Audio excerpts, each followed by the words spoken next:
ناوها هەڵمەتی کوتان دژی نەخۆشیەکانی ئیفلیجی منداڵان لە سەرتاسەری هەرێمی کوردستان دەستی پێکردو. هەڵمەتەکە بۆ منداڵانی 1 تاوەکو 5 ساڵانە و بۆ ماوەی 5 ڕۆژ بەردەوام دەبێت. وەزیری تەندروستی هەرێمی کوردستانیش ڕای دەگەێنێت لە ساڵی 1998ەوە تاوەکو ئێستاکە کە دەکاتە زیاتر لە 20 ساڵ هیچ حاڵەتێکی ئیفلیجی لە هەرێمی کوردستان تۆمار نەکراوە. هۆکارەکەشی بۆ پابەندبوونی هاوڵاتیان دەگەڕێنێتەوە بۆ ڕێنمایە تەندروستیەکان.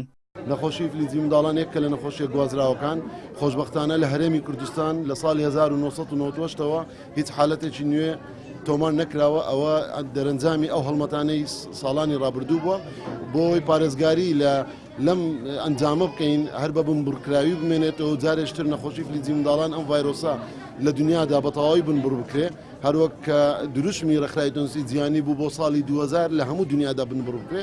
ئێمە خۆشبەختانە لە ساڵی 1998ەوە نەماوە لە هەرێمی کوردستان و بۆ پاراستنی نەوەی ئایندە و منداڵانی ئێستا کە لە تەمەنی 1 ڕۆژی تا 5 ساڵان ئەمڕۆکە لە هەموو هەرێمی کوردستان لە هەموو شار و شارۆچکان لە گەڕەکەکان لە گوندەکان لە دوورترین شوێنشدا تەنانەت 760,780 منداڵ ئامانجە کە بکوترێن و خۆشبەختانە زۆربەی زۆری هەڵمەتەکان لەسەرەوەی 1970 ئامانجەکەمان دێتە دی.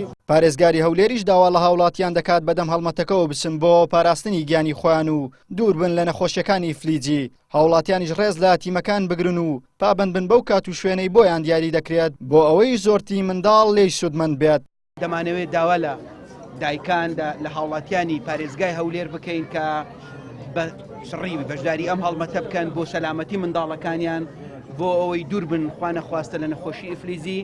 ئەم هەڵمەتە زۆر گرنگە و ئینشاڵە لە ماوەی ئەم 5 ڕۆژە هەموو ئەوەی کە کراوەتە ئامانج ئەو مناڵانەی لە خوار تەمەنی 5 ساڵی بتوانرێت بکوترێن. ئێمە وەکو ئیدارەی پارێزگا پشتیوانی تیمەکان دەبین لەکوێ پێویستیان بە ئێمە بێ بۆ سەرکەوتنی ئەم هەڵمەتە ئێمە لەگەڵیان دەبین. هەڵمەتەکەی وزارەتی تەندروستی بە هەمانگی ڕێکخراوی تەندروستی جیهانی و مانگی سووری عێراقی بەڕێوە دەچێت و جگا لە منداڵانی شارەکانی هەرێم 71470 منداڵ یاوارەش دەگرێتەوە. لەم نەخۆشخانەیە کوتانی منداڵان دەستی پێکردو کە 800,000 منداڵ لە تەواوی هەرێمی کوردستان شمولی ئەم کوتانە دەکەن و 39,000 لە تیمەکانی نەخۆشخانەکان سەردانی تەواوی کۆڵان و شەقامەکانی هەرێمی کوردستان دەکەن بە مەبەستی پاراستنی منداڵان لە نەخۆشی ئیفلیجی. بەو هیوایە کە هاوڵاتیان بەدەم تیمەکانەوە بچن و ئەو قەترەی کە ئامادەیان کردووە بچێتە دەوی تەواوی منداڵانی هەرێمی کوردستان بە مەبەستی پاراستنیان لە نەخۆشەکانی ئیفلیجی. عیمران ئەمیر، کەناڵی ئاسمانی پەیام، هەولێر.